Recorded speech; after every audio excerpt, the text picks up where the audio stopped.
Hello സുഹൃത്തുക്കളെ, നമസ്കാരം. ഇന്ന് കേരളത്തിൽ നടന്നുകൊണ്ടിരിക്കുന്ന രണ്ട് പ്രധാന സോഷ്യൽ ഡിസ്കോഴ്സസ് അഥവാ സാമൂഹ്യമായിട്ട് നിലനിൽക്കുന്ന സംവാദങ്ങളിൽ രണ്ടെണ്ണം ഉള്ളത്. ഒന്ന്, മമ്മൂട്ടി ജിഹാദിയാണോ, നടൻ മമ്മൂട്ടി, അതോ സംഘിയാണോ എന്നുള്ളതാണ്. രണ്ടാമത്, ദീപ ടീച്ചറിലെ നമ്മളെ കോപ്പിയഡീസ്, അവർ സംഘത്തിൻ്റെ രാഷ്ട്രീയ സ്വയംസേവക സംഘത്തിൻ്റെ ഗണഗീതം കോപ്പിയടിച്ചത് മാന്യതയാണോ എന്നുള്ള രണ്ട് ചർച്ചകളാണ്. ഞാൻ ഇതിൻ്റെ രണ്ട് ചർച്ചകൾക്കും ഇടയിൽ ഒരു പാലം കാണുന്നുണ്ട്. ആ പാലത്തെപ്പറ്റി പറയുന്നതിന് മുമ്പ് ഈ രണ്ട് കാര്യങ്ങളും ഒന്നുകിൽ പറഞ്ഞിട്ട് പോവാം. ഇപ്പോൾ മമ്മൂട്ടി ഒരു കലാകാരനാണ്, നടനാണ്.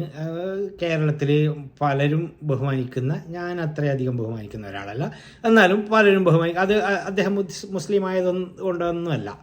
അദ്ദേഹത്തിനുള്ള ഒരു അഹങ്കാരഭാവവും അതൊന്നും എനിക്ക് യാതൊരു തരത്തിലും യോജിക്കാൻ പറ്റാത്ത കാര്യമാണ്. ഞാൻ മാത്രം വലിയ മഹാൻ, മറ്റുള്ളവരൊക്കെ മുഖത്ത് തന്നെ പുച്ഛാണ്. അപ്പോൾ ഒരാളെ കാണുമ്പോൾ അയാൾ നമ്മളോട് ഒരു പുച്ഛഭാവത്തിലാണ് അയാളുടെ ശരീരഭാഷ എങ്കിൽ പിന്നെ നമുക്ക് അങ്ങോട്ട് പോകാനേ പറ്റില്ല. അതേസമയത്ത് പിന്നെ മറ്റുള്ള ഇപ്പോൾ മോഹൻലാലാണെങ്കിൽ എന്തടേ എന്ന് പറയുന്ന ആ ഒരു മുഖഭാവം നമുക്ക് കുറച്ചൊന്ന് ഇഷ്ടപ്പെടും.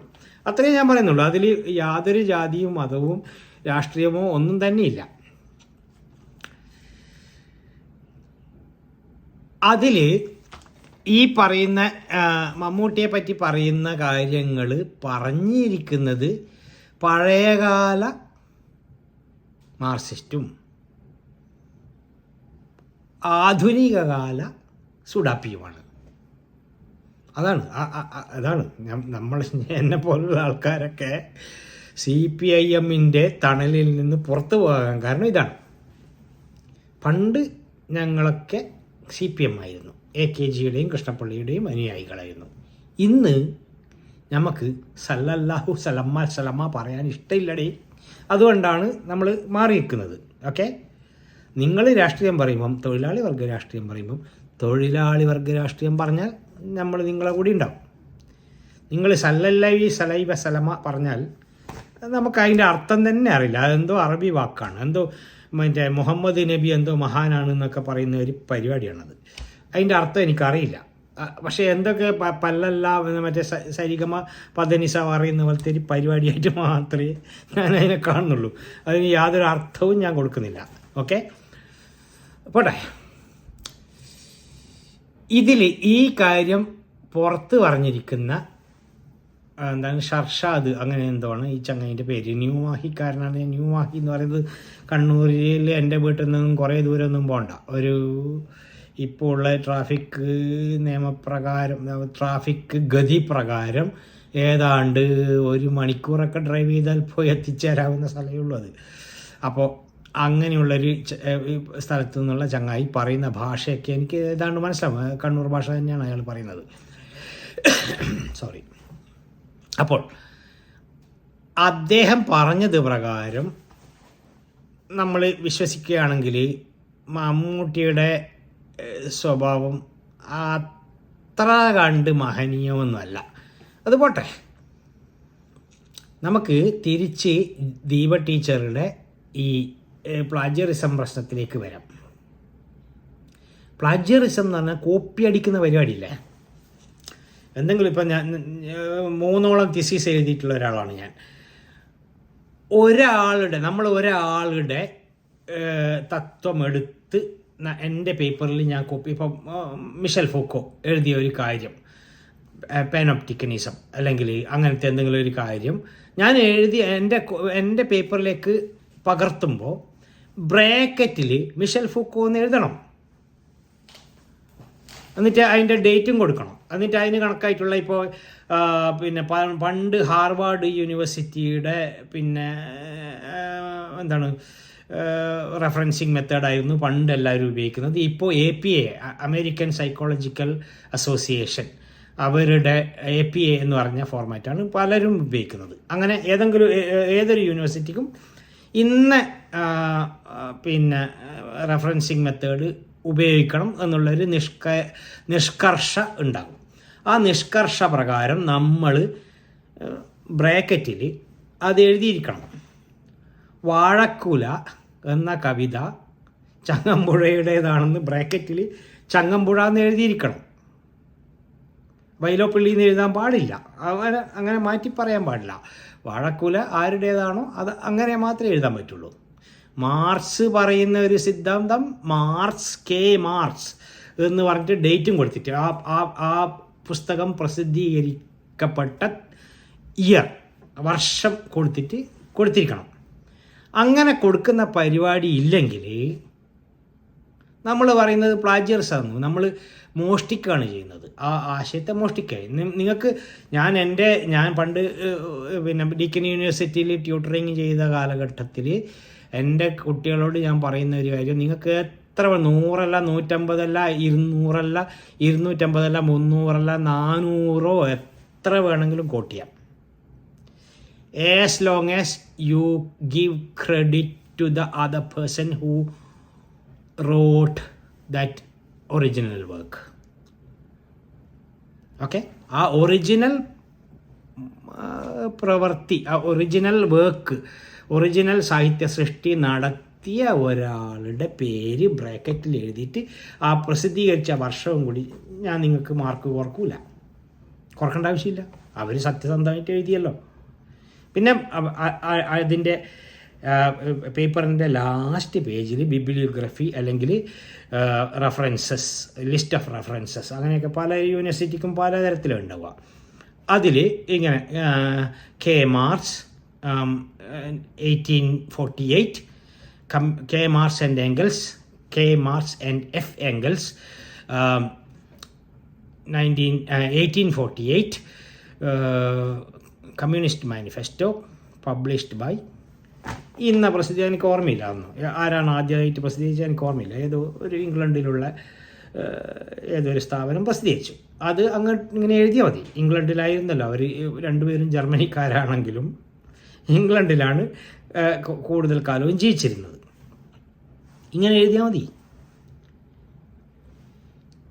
ഈ ദീപ ടീച്ചർ മോഷ്ടിച്ച ഗണഗീതം എന്ന് പറയുന്നത്,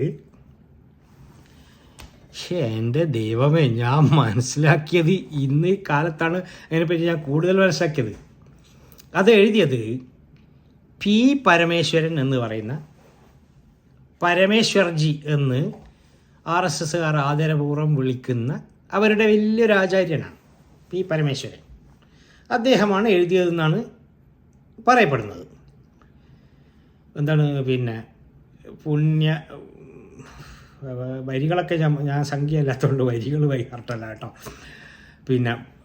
പുണ്യവാഹിനി സേവിതമാമി ഭൂമി എന്നൊക്കെ പറഞ്ഞിട്ട് ഉള്ളൊരു പാട്ടാണ്.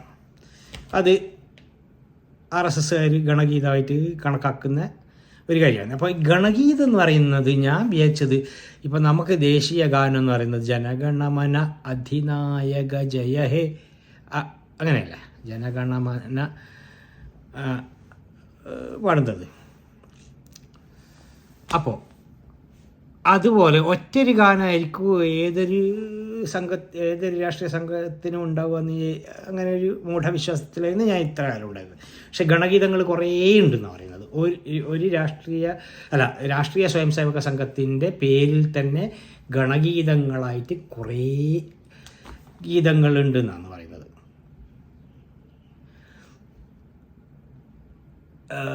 അപ്പോൾ നമ്മൾ കമ്മ്യൂണിസ്റ്റ് പാർട്ടീൻ്റെ ആണെങ്കിൽ സാർവദേശീയ തൊഴിലാളി ഗാനം, ഈ കമ്മ്യൂണിസ്റ്റ് ഇൻ്റർനാഷണൽ എന്ന് പറയുന്ന ഗാനമാണ്. ഞാനൊക്കെ അതാണ് പഠിച്ചത്. അതിന് മലയാളത്തിൽ ഏതോ ഒരു ഫ്രഞ്ചുകാരനായിട്ടുള്ള തൊഴിലാളി എഴുതിയൊരു പാട്ടാണ്. അത് മലയാളത്തിൽ വിവർത്തനം ചെയ്യപ്പെട്ടിട്ടുണ്ട്. മലയാളത്തിൽ വിവർത്തനം അതാണ് നമ്മൾ പാടിക്കൊണ്ടിരുന്നത്.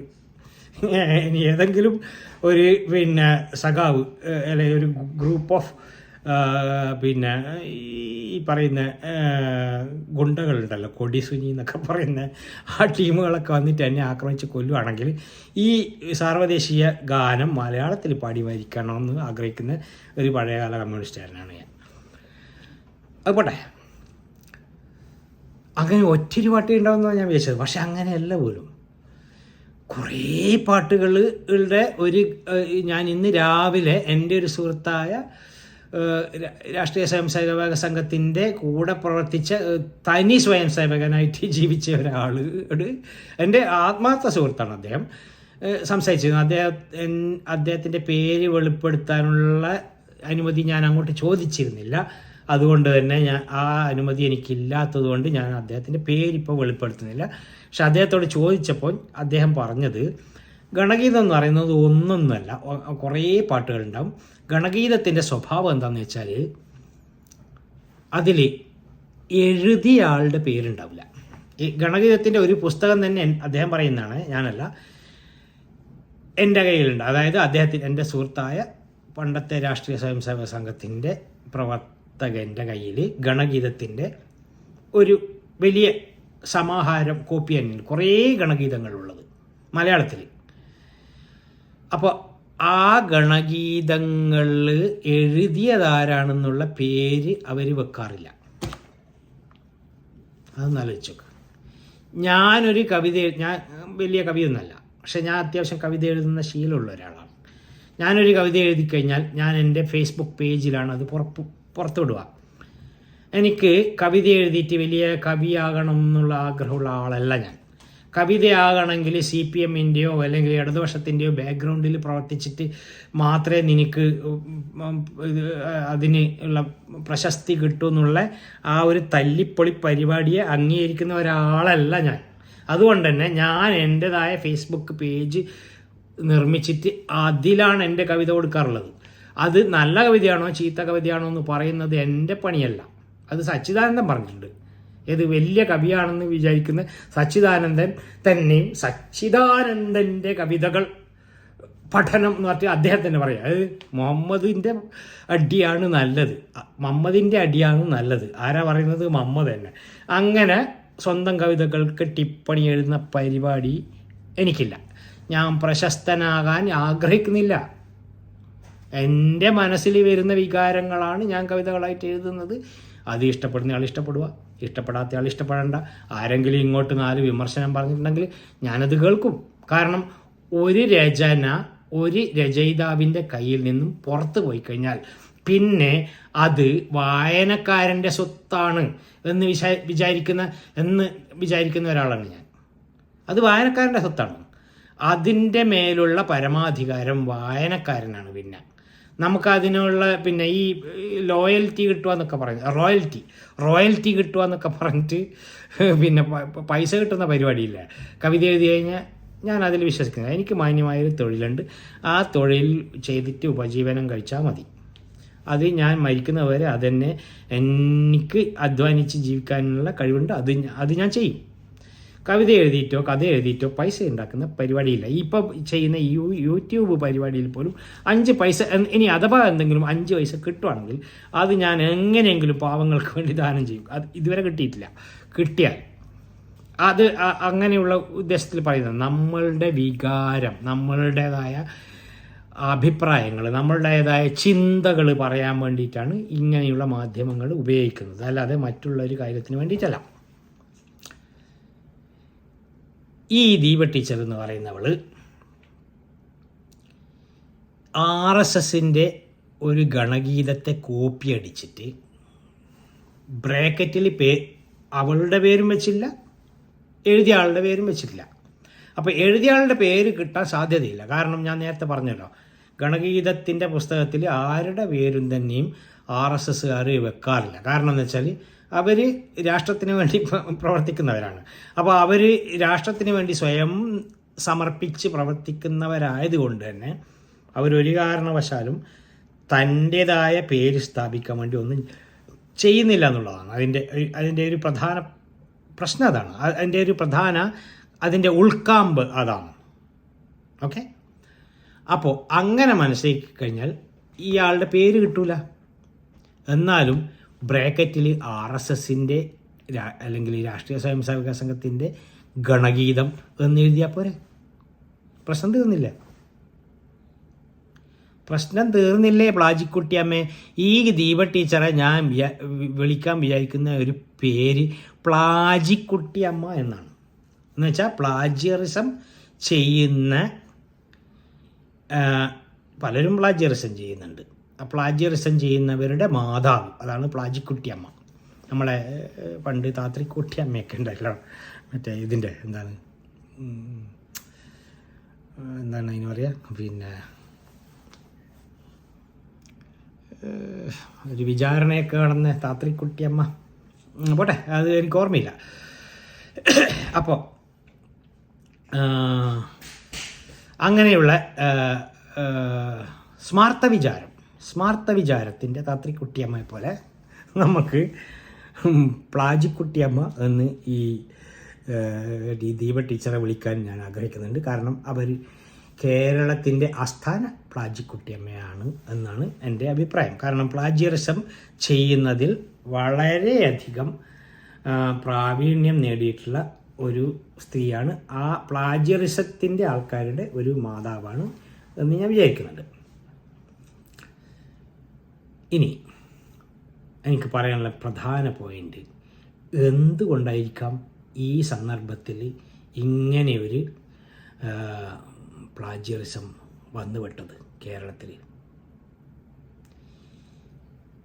നമ്മുടെ കേരളീയ സമൂഹം വായിച്ച് വളർന്ന സമൂഹമാണ്. ഓക്കെ, എൻ്റെ ചെറുപ്പകാലത്ത്, വളരെ ചെറിയ കുട്ടിയായിരുന്ന കാലത്ത്, ഞാൻ ഏതാണ്ട് 10ാം ക്ലാസ്സിലോ പിന്നെ പ്രീ ഡിഗ്രി എന്നാണ് അക്കാലത്ത് പറയുക. ഇന്ന് ഇയർ 11 അല്ല എന്താണ് പറയുക, +1 +2 അങ്ങനെയൊക്കെ പറയുന്ന വിദ്യാഭ്യാസ പദ്ധതികൾ ആണല്ലോ. ആ കാലഘട്ടത്തിൽ എൻ്റെ 8ാം class 9ാം class 10ാം class 11ാം class 12ാം class ആ കാലഘട്ടത്തിൽ ഞാൻ നന്നായിട്ട് വായിക്കുന്ന ഒരു വ്യക്തിയായിരുന്നു. എനിക്ക് രാഷ്ട്രീയത്തിനെ പറ്റി നല്ല ബോധമുള്ള ഒരാളായിരുന്നു. അപ്പോൾ എല്ലാ മാഗസിനുകളും പിന്നെ ലൈബ്രറികളിൽ പോയി, അടുത്തുള്ള വായനശാല ഗ്രന്ഥാലയങ്ങളിൽ പോയി പുസ്തകങ്ങൾ ശേഖരിച്ച് വായിക്കുക. എന്നിട്ട് തിരിച്ചു കൊടുക്കേണ്ട സമയത്ത് തിരിച്ചു കൊടുക്കാൻ പറ്റാണ്ട് പിന്നെ ലൈബ്രറിൻ്റെ തെറി കേൾക്കുക. അങ്ങനെയൊക്കെ ചെയ്ത പരിപാടി എന്ന് വെച്ചാൽ കുറേ എണ്ണം ഒരുമിച്ചെടുക്കും. ഒരു 10-15 പുസ്തകമൊക്കെ എടുക്കും. എത്ര ലിമിറ്റൊക്കെ ഉണ്ട്. അത് എടാ നീ ഇങ്ങോട്ട് താ, ഞാൻ തിരിച്ചു കൊണ്ടുത്തരാം എന്നൊക്കെ പറഞ്ഞ് ലൈബ്രറിയൻ്റെ സമപ്രായക്കാരനാണെങ്കിൽ ഓനെ എടാന്നൊക്കെ വിളിക്കാനുള്ള ഒരു ധൈര്യവും ഫ്രണ്ട്ഷിപ്പും ഒക്കെ അന്ന് കാലത്ത് ഉണ്ടായിരുന്നത് കൊണ്ട് അങ്ങനെ പറഞ്ഞിട്ട് കൊടുക്കും. എന്നിട്ട് തിരിച്ചു കൊടുക്കാതിരുന്നിട്ട് വേറെ ആരെങ്കിലും പുസ്തകത്തിന് പിന്നെ നോക്കുമ്പോൾ കിട്ടാത്ത അവസ്ഥയിൽ ഞാൻ വളരെ സ്വാർത്ഥനായിട്ട് വായിക്കാതിരിക്കുക, തിരിച്ചു കൊടുക്കാതിരിക്കുകയൊക്കെ ചെയ്യുന്ന ഒരവസ്ഥയിലൊക്കെ എൻ്റെ ജീവിതം കടന്നു പോയിട്ടുണ്ട്. പോട്ടെ, അങ്ങനെ വായിക്കുന്ന കൂട്ടത്തിൽ ഞാൻ വായിച്ച വളരെ പ്രധാനപ്പെട്ട ഒരു സംവാദം, ഒരു തുടർ സംവാദം സഖാവ് EMS നമ്പൂതിരിപ്പാടും പി പരമേശ്വരൻ എന്ന പരമേശ്വർജി എന്ന് RSSകാർ വിളിക്കുന്ന RSSൻ്റെ വലിയൊരു ആചാര്യനും തമ്മിൽ നിരന്തരം വാദപ്രതിവാദങ്ങളുണ്ടാവും. ഒന്നുകിൽ മാതൃഭൂമി ആഴ്ചപ്പതിപ്പിൽ, അല്ലെങ്കിൽ കലാകൗമുദി, മാതൃഭൂമി ആഴ്ചപ്പതിപ്പ്, കലാകൗമുദി പിന്നെ ആഴ്ചപ്പതിപ്പ്, പിന്നെ മലയാള നാട് എന്ന് പറഞ്ഞിട്ട് വേറൊരു പ്രസിദ്ധീകരണമുണ്ട്. ഇതിലൊക്കെയാണ് വരിക. ഇവരുടെ ഏതാണെന്ന് എനിക്ക് ഓർമ്മയില്ല കേട്ടോ, ഏതൊക്കെയോ മാഗസിനുകളിൽ വന്നുകൊണ്ടിരുന്നു. അപ്പോൾ ഒരു ലേഖനത്തിൽ സഖാവ് EMS ഒരു പോയിന്റ് വളരെ വിശദമായിട്ട് ഒരു 2-3 പേജുള്ള ഒരു ലേഖനം എഴുതും. അപ്പോൾ അതിന് മറുപടിയായിട്ട് പി പരമേശ്വർജി മറ്റൊരു ലേഖനം അതിനെ ഖണ്ഡിച്ചുകൊണ്ട് എഴുതും. അതിന് മറുപടിയായിട്ട് വീണ്ടും സഖാവ് EM വീണ്ടും എഴുതും. പിന്നെയും പി പരമേശ്വർജി വീണ്ടും എഴുതും. അങ്ങനെ തുടർച്ചയായിട്ട് ഇങ്ങനെ പോയിക്കൊണ്ടിരുന്ന ഈ വാഗ്വാദങ്ങളെ വളരെ ശ്രദ്ധയോടെ വായിച്ചവരാണ് ഞാൻ. ആ കാലഘട്ടത്തിൽ രാഷ്ട്രീയത്തിൽ താല്പര്യമുള്ള ഒരുവിധം എല്ലാവരും ഈ 2 പരമേശ്വർജിയുടെയും പിന്നെ എന്താണ് EMS നമ്പൂതിരിപ്പാടിൻ്റെയും വാഗ്വാദങ്ങളെ ശ്രദ്ധിച്ച് വായിച്ചിരിക്കും. അങ്ങനെ അത് വായിച്ചിട്ടില്ലാത്തവൻ മലയാള വായനക്കാരനല്ല എന്ന് പോലും പറയേണ്ടി വരും. അന്ന് SFIയുടെ തണലിലുണ്ടായിരുന്ന എനിക്ക് പി പരമേശ്വർജിയോട് ഒരു പ്രത്യേക സ്നേഹം ഉണ്ടായിരുന്നു. കാരണം ഇദ്ദേഹം സാധാരണ ഗുണ്ട, നമ്മൾ RSSകാരെന്നൊക്കെ പറഞ്ഞു കഴിഞ്ഞാൽ വർഗീയവാദി, ഗുണ്ട, ദണ്ഡ വീശുന്നവൻ, പള്ളി ഒളിക്കുന്നവൻ, അങ്ങനത്തെ ഒക്കെയുള്ള ഒരു മിഥ്യാധാരണ അല്ലെങ്കിൽ തെറ്റായ ധാരണയെന്ന് അക്കാലത്ത് എനിക്ക് RSSകാരെ പറ്റി ഉണ്ടായിരുന്നത്. അങ്ങനെയുള്ള ധാരണയുള്ള സമയത്ത് ഇങ്ങനെ ഇത്രയും വിജ്ഞാനമുള്ള ഒരാൾ, EMSനോട് കട്ടക്ക് പിടിച്ച് നിൽക്കാൻ കഴിവുള്ള ഒരാളെ കാണുമ്പോൾ നമുക്ക് അദ്ദേഹത്തോട് ഒരു ബഹുമാനം തോന്നില്ല. ആ ഒരു ബഹുമാനം എനിക്ക് പി പരമേശ്വർജിയോട് ഉണ്ടായിരുന്നു. ഇപ്പോഴും ഞാൻ അദ്ദേഹത്തിൻ്റെ ആശയങ്ങളെയൊന്നും അംഗീകരിക്കുന്നില്ല. ഞാൻ RSSൻ്റെ ആശയങ്ങളെ അംഗീകരിക്കുന്ന ആളേയല്ല. RSS എനിക്ക് ചാണകസംഖ്യ എന്നുള്ള പേരുണ്ട്, അതവിടെ കിടക്കട്ടെ, അതൊരു സുഖ. കാരണം എന്ന് വെച്ചാൽ RSS ആകാൻ ബുദ്ധിമുട്ടുണ്ട്. ഒരു സ്വയം സേവകനാകുക എന്ന് പറഞ്ഞാൽ കള്ളു കുടിക്കാൻ പറ്റൂല. ഞാൻ അങ്ങനത്തെ ആളല്ല. ഞാൻ വല്ലപ്പോഴുമൊക്കെ 2 എണ്ണം വീശുന്ന ആളാണ്. അത് തുറന്നു പറയുന്നതിൽ എനിക്ക് യാതൊരു മടിയുമില്ല.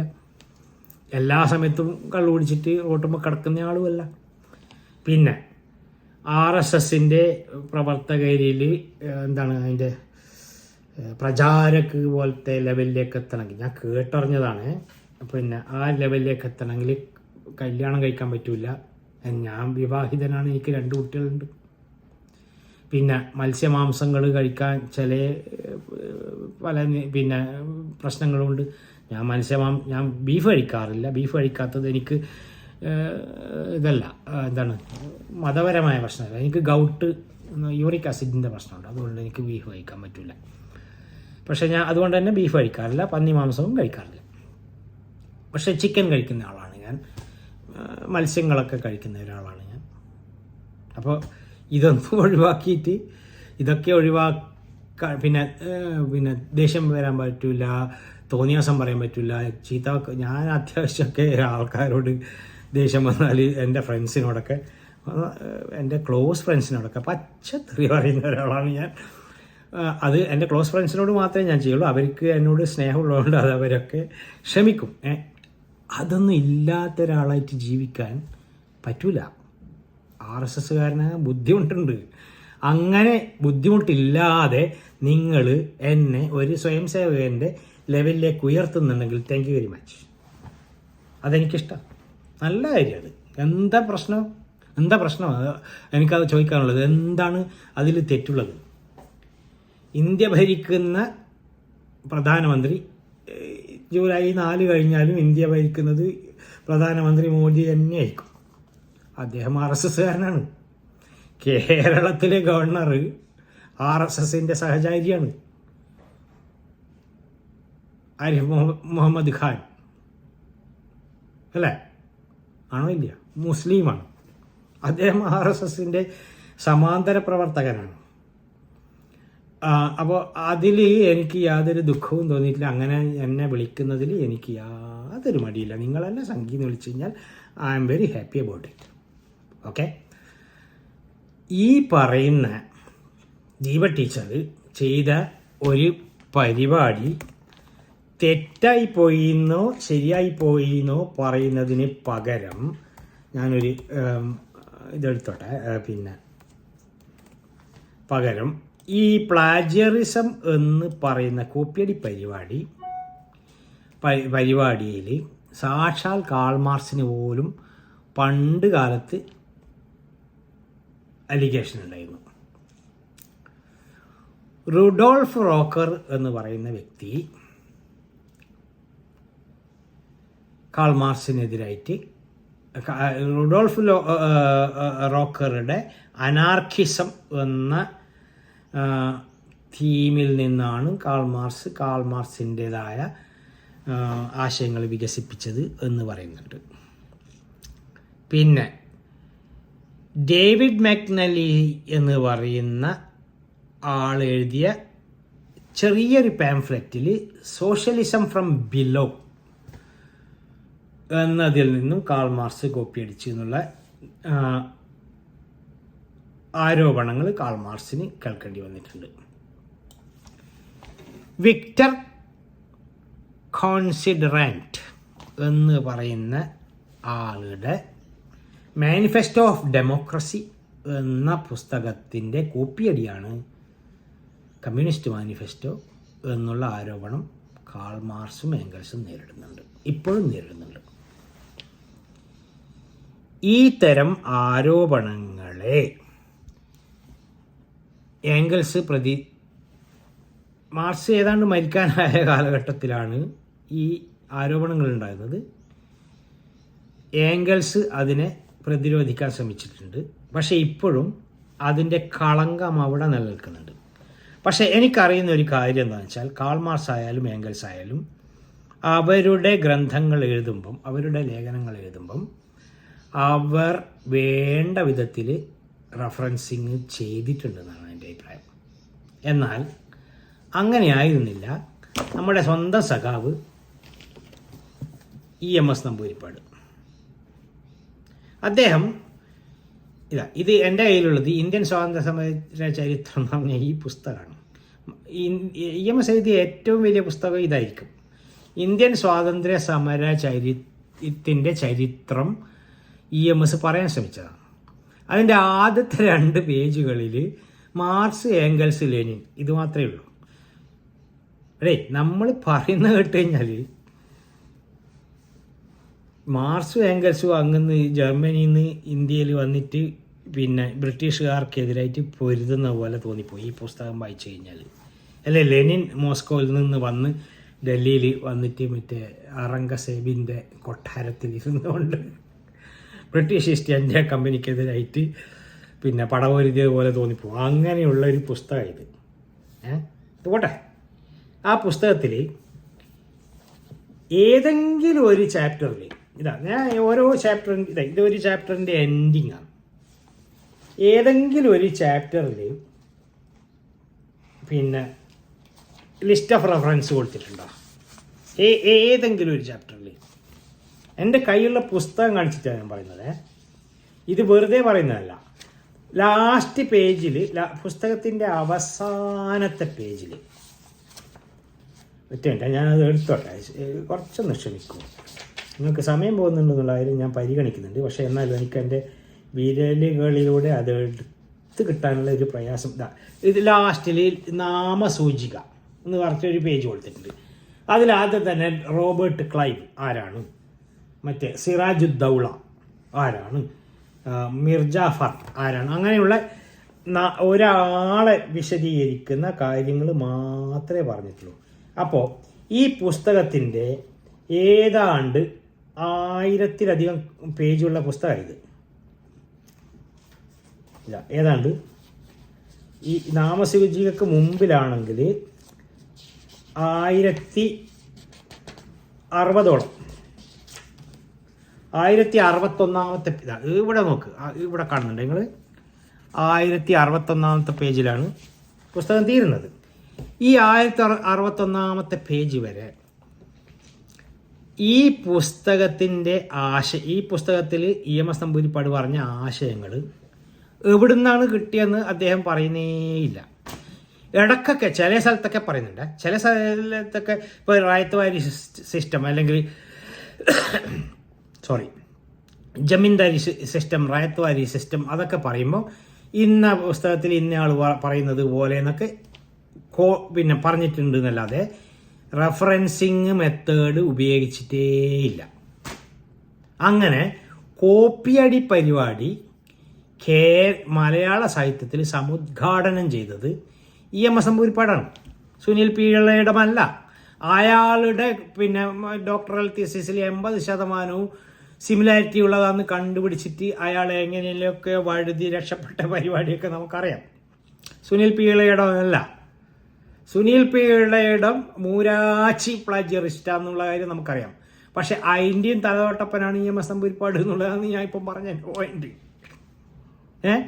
ഒരു കാര്യവും ഇപ്പം ഞാനൊരു ലേഖനം എഴുതുകയാണെങ്കിൽ അതിൽ ഇന്നയാളെ, ഇപ്പം ഞാൻ ഡോക്ടർ രാമമനോഹർ ലോഹ്യയുടെ ഒരു പോയിന്റാണ് പറയുന്നത്, ഞാൻ എഴുതണം ബ്രാക്കറ്റിൽ ലോഹ്യ പിന്നെ ഇന്ന വർഷം 1948 എഴുതണം. എന്നിട്ട് അതിൻ്റെ അടിയിൽ ലോഹ്യൻ്റെ ഏത് പുസ്തകത്തിൽ നിന്നാണ് ഞാൻ ഈ ആശയം എടുത്തതെന്ന് സത്യസന്ധമായിട്ട് പറഞ്ഞിരിക്കണം. അതിനാണ് അക്കാഡമിക് ഇൻറ്റഗ്രിറ്റി എന്ന് പറയുക. അത് പറയാത്ത ഒരാൾ കള്ളനാണ്. സാഹിത്യം മോഷ്ടിക്കുന്ന കള്ളനെ പോലെയുള്ള കള്ളന്മാർ ലോകത്ത് വേറെ ആരുമില്ല. സാഹിത്യം മോഷ്ടിക്കുന്നവരാണ് ഏറ്റവും വലിയ കള്ളന്മാർ. അതിൽ ഈ ദീപ ടീച്ചറെ നമ്മൾ കുറ്റപ്പെടുത്തുന്നത് അവിടെ ഇരിക്കട്ടെ. പക്ഷെ ഇതിൻ്റെ കാരണം ഞാൻ വിചാരിക്കുന്നത് ഇപ്പം മമ്മൂട്ടിക്ക് വന്ന് പെട്ടുപോയ ഈ പരിപാടി ഉണ്ടല്ലോ, ജിഹാദിയാണോ ഇല്ലയോ എന്നുള്ള സംശയം, അതിൻ്റെ അകത്തുനിന്ന് സാമൂഹ്യ ശ്രദ്ധയെ വഴിതിരിച്ച് വിടാനുള്ള ഒരു ചൊട്ടുവിദ്യയായിട്ടാണ് ഞാൻ മനസ്സിലാക്കുന്നത്. ദീപ ടീച്ചർ പണ്ട് ഒരു കലേഷ് എന്ന് പറയുന്ന ഒരാൾ എഴുതിയ കവിത കോപ്പി അടിച്ചപ്പോൾ ഇത് കലേഷാണ് എഴുതിയതെന്ന് പോലും ദീപ ടീച്ചർക്ക് അറിയുമായിരുന്നില്ല. കൊണ്ട് തന്നത് ചിരിത്തരൻ എന്ന് പറഞ്ഞെടുത്തുണ്ടല്ലോ, മറ്റേ ശബരിമലക്കെതിരായിട്ട് ഭയങ്കര പണ്ഡിതോചിതം എന്ന് ഞാൻ പറഞ്ഞിട്ടില്ല, പഞ്ഞിതോചിതം എന്ന് വെച്ചാൽ കേൾക്കുന്നയാൾക്ക് അടിച്ചു എൻ്റെ കരണക്കുറ്റി പൊട്ടിച്ച് പഞ്ഞിക്കിടാൻ തോന്നുന്ന പഞ്ഞിതോചിതമായിട്ട് ശബരിമലക്ക് പ്രശ്നത്തിനെതിരായിട്ട് പ്രസംഗിക്കുന്ന ഒരു ചിരുത്തിരൻ ഉണ്ടല്ലോ, ഓനാണ് ഇവക്ക് ഇത് കൊണ്ടുപോയി കൊടുത്തത്. ഏത് ഈ കവിത. അങ്ങനെ പിമ്പ് പണി പോലും സാംസ്കാരിക മേഖലയിൽ ചെയ്യാൻ പറ്റുമെന്ന് തെളിയിച്ച തെണ്ടികളാണ് നവോത്ഥാന നായകരെന്നും പറഞ്ഞും കൊണ്ട് മലയാള സാംസ്കാരിക വേദിയിൽ വളരെ ഭയങ്കരമായിട്ട് ബഹുമാനിക്കപ്പെട്ട ആൾക്കാരായിട്ട് നിൽക്കുന്നത്. ഇവർക്കൊക്കെ വേറെ പണിയൊന്നുമില്ല. എന്ത് കഷ്ടമാണിത്. മറ്റുള്ളവരുടെ കവിതകൾ മോഷ്ടിക്കുക, അതും RSSന്റെ കവിത മോഷ്ടിച്ചിട്ട് ഇംഗ്ലണ്ടിൽ പോയിട്ട്. മാർക്സ് ജീവിച്ചത് ജർമ്മനിയിലാണ് ജനിച്ചതെങ്കിലും മാർക്സ് ഏറിയ കാലവും ജീവിച്ചത് ഇംഗ്ലണ്ടിലായിരുന്നു. അവിടെയുള്ള ഒരു നദീ തീരത്ത് പോയിട്ട് പുണ്യസേവിതം കവിത, പുണ്യവാഹിനി സേവിതമാണി പൂങ്കാവനങ്ങളുണ്ടിവിടെ എന്നൊക്കെ വേറെ ആളെ കവിത മോഷ്ടിച്ചിട്ട് അത് കൊണ്ടുപോയിട്ട് എഴുതുക. എന്നിട്ട് അതിൻ്റെ ബ്രാക്കറ്റിൽ സ്വന്തം പേരും എഴുതൂല, വേറെ ആളെ പേരും എഴുതൂല. കഷ്ടം. ഈ മാതിരി ചവറുകളെ പേറി നടക്കുന്ന നമ്മളെ നാട്ടിൽ ഊശാന്താടിക്കാറുണ്ടല്ലോ, ഞാൻ ഇടതുപക്ഷമാണ്, ഞാൻ മതേതരനാണ്, നീയൊക്കെ വർഗീയവാദിയാണെന്നൊക്കെ എന്നെ നോക്കി വിളിക്കുന്ന ആ ഊശാന്താടി വളരെ നികൃഷ്ടരായിട്ട് ചിന്തിക്കുന്ന, വളരെ അധോതലത്തിൽ ഏറ്റവും സാമൂഹ്യ ബോധത്തിൻ്റെ ഏറ്റവും തരം താണ വിധത്തിൽ ചിന്തിക്കുന്ന ആൾക്കാരെ പറ്റി വളരെ ലജ്ജ മാത്രമേ എനിക്ക് തോന്നുന്നുള്ളൂ. ഇത്രയും പറഞ്ഞ് ഇത് കുറച്ച് എൻ്റെ ഈ വീഡിയോ കുറച്ച് നീണ്ടുപോയി എന്ന് എനിക്ക് തോന്നുന്നുണ്ട്. ഇത്രയും പറഞ്ഞുകൊണ്ട് ഞാൻ ഈ വീഡിയോ അവസാനിപ്പിക്കുകയാണ്. അടുത്ത വീഡിയോയിൽ കാണുന്നത് വരെ നമസ്കാരം.